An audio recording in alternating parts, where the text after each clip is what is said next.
8.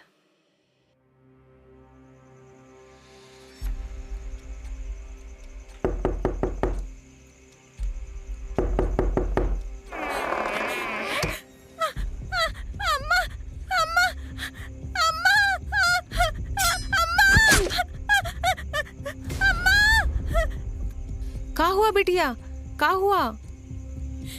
वो हमें मारने आया है। बिटिया कोई नहीं है, दरवाजे पर तोहार बाऊजी है। जिंदगी नरक बना दी है इसने। रोज कोई ना कोई चीखे सुनते रहते हैं। कैसन बातें कर रहे हो? तोहार बिटिया है।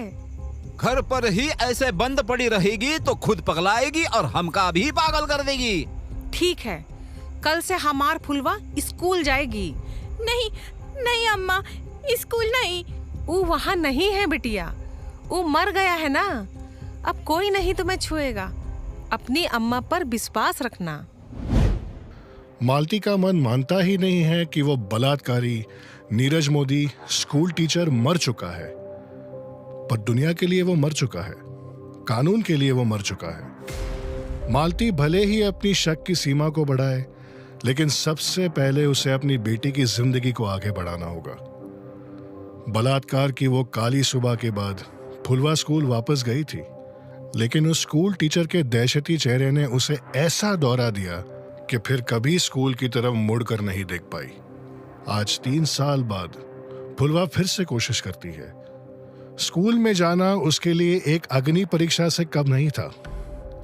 मालती अपनी बेटी का साथ देते हुए उसके साथ स्कूल में जाती है और प्रिंसिपल से उसके लिए अनुरोध करती है कि उसे भर्ती कर दिया जाए। देखो फुलवा की अम्मा, हमें फुलवा को रखने में कोई दिक्कत नहीं है, लेकिन फिर से इससे मिर्गी हो गया तो बाकी बच्चे डर जाते हैं। नहीं साहब, ऐसा कच्छू नहीं होगा। अब जब वो शैतान है ही नहीं तो हमार बिटिया को काहे किसी का डर है ना फुलवा? ठीक है। स्कूल की फीस फुलवा के बाऊजी दे देंगे। जाओ फुलवा, वही 6ठी कक्षा में जाके बैठ जाओ। फुलवा डर डर के अपने कदम क्लास में बैठने के लिए बढ़ाती है। क्लास में सब उससे 3-4 साल छोटे हैं। सब बच्चे उसे अजीब नजर से देख रहे हैं। फुलवा मुड़कर अपनी माँ की तरफ देखती है तो उसे एक उम्मीद दिखती है और फुलवा सबसे पीछे की डेस्क पर जाके अकेले बैठ जाती है। मालती को अपनी बेटी को ऐसे में देखकर एक राहत मिलती है कि उसकी बेटी की जिंदगी शायद फिर से शुरू हो सकती है। पर इस रास्ते में भी कई कांटे थे फुलवा के लिए। स्कूल में कुछ ऐसे बच्चे थे जो फुलवा के बारे में जानते थे, कुछ थे जिनकी आंखों में फुलवा के लिए हमदर्दी थी, और कुछ ऐसे थे जो फुलवा को बुरी नजर से देखने लग गए थे।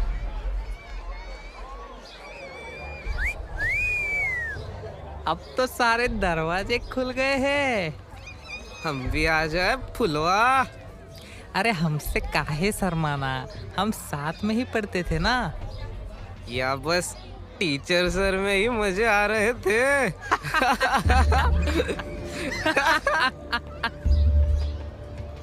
2 दिन फुलवा लड़कों से ऐसे ही अपमान सहती गई। उसका साथ देने कोई खड़ा नहीं होता था। अपने आप को कस के पकड़ के, सर झुका के और हिम्मत जुटा के उनके बगल से निकल जाती थी। 2 दिन बाद फुलवा अपनी माँ के सामने खूब रोई।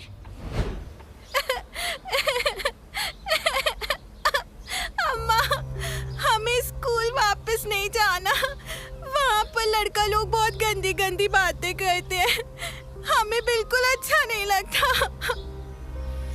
बिटिया, हम जानत हैं तुम पर का बीत रही है, लेकिन तुमको आगे बढ़ना है जिंदगी में। पीछे मुड़कर ना ही देखना है, हिम्मत ना ही छोड़नी है। पर अम्मा, वो लड़का लोग। बिटिया, मर्द हो या औरत, जो तोहार साथ हुआ है तुमको ही सब दोषी कहेंगे। पर हमने कछु नहीं किया अम्मा। हम जानत हैं बिटिया, तुमको ऐसी सजा मिली है जिंदगी की जिसमें तोहार कोनो गलती नहीं है। दुनिया समाज चाहे कुछ भी बकती रहे, तुम्हें उनकी नहीं अपने दिल की सुननी है, अपनी इज्जत की सुननी है। बस पढ़ाई में मन लगा बिटिया, और बाकी सब भूल जा। मालती की हिम्मत देने से फुलवा में थोड़ी जान आई, लेकिन उसे पता है कि अगले दिन उसे फिर उन्हीं कांटों से पार जाना है। क्या कोई भी उसका साथ नहीं दे सकता है? आज भी आ गई, आज देखन मिलेगा का।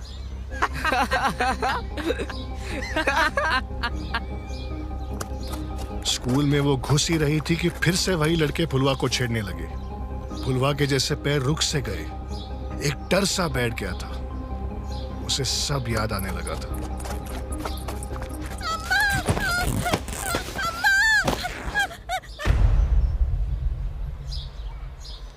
लेकिन फिर अचानक किसी ने उसका हाथ थामा।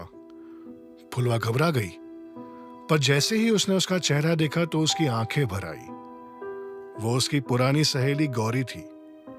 गौरी भी उसे देखकर मुस्कुराई और हाथ पकड़ के उसे स्कूल में ले गई। फुलवा की आंखों में खुशी के आंसू थे। गौरी ने फुलवा से कुछ नहीं कहा और चुपचाप उसे उसके क्लास में बैठा दी और अपने क्लास चली गई। फुलवा को गौरी की इस चुप्पी से कोई दुख नहीं था, क्योंकि कम से कम कोई तो उसके साथ था। स्कूल खत्म होने पर फुलवा क्लास के बाहर गौरी का इंतजार करती है। गौरी भी अपने क्लास के बाहर आती है और फुलवा को अकेले देखती है। दोनों की नजरें मिलती हैं। दोनों एक दूसरे को देखकर मुस्कुराते हैं। गौरी अपने कदम उसकी तरफ बढ़ाती है कि उसकी क्लासमेट उसे रोक देती है। ए गौरी, क्या करने जा रही हो तुम? तुम जानती हो ना, उसके आसपास नहीं जाना है। क्यों? उसको हमारी जरूरत है। देखा नहीं कैसे वो लड़का लोग इसे छेड़ते हैं?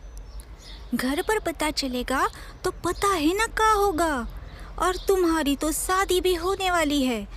इसके मुंह लगोगी तो अपनी इज्जत गवाओगी। चलो हमारे साथ। गौरी एक बार फुलवा की तरफ देखती है और उसका सर झुक जाता है। अच्छा, एक आखिरी बार बात कर लेते हैं।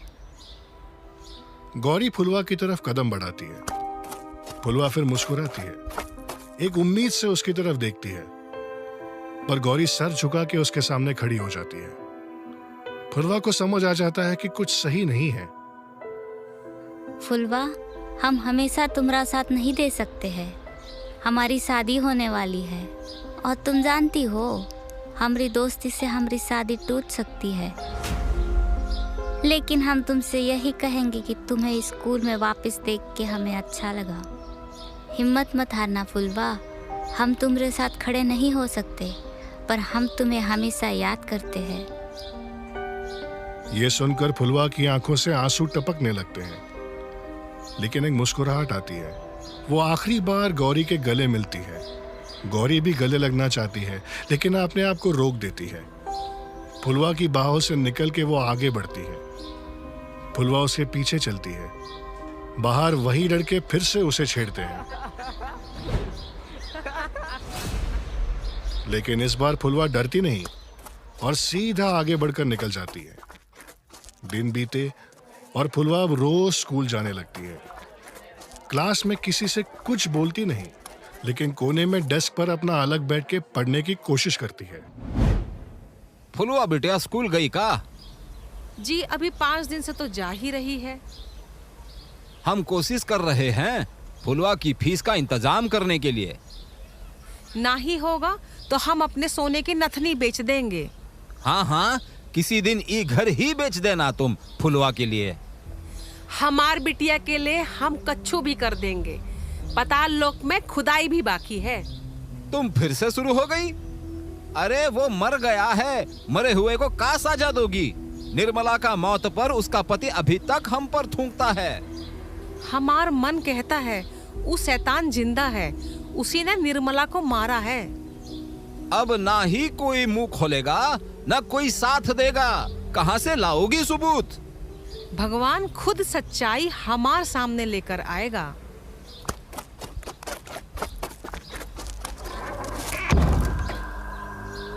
काका काकी, फुलवा को मिर्गी हो गई है। स्कूल के पीछे वाले खेत में बौखला गई है। फुलवा! जहां फुलवा चुपचाप शांति से क्लास में कोने में डेस्क पर बैठी रहती थी, फिर ऐसा क्या हुआ कि उसे फिर से दौरा पड़ा? फुलवा हमेशा की तरह क्लास के बाहर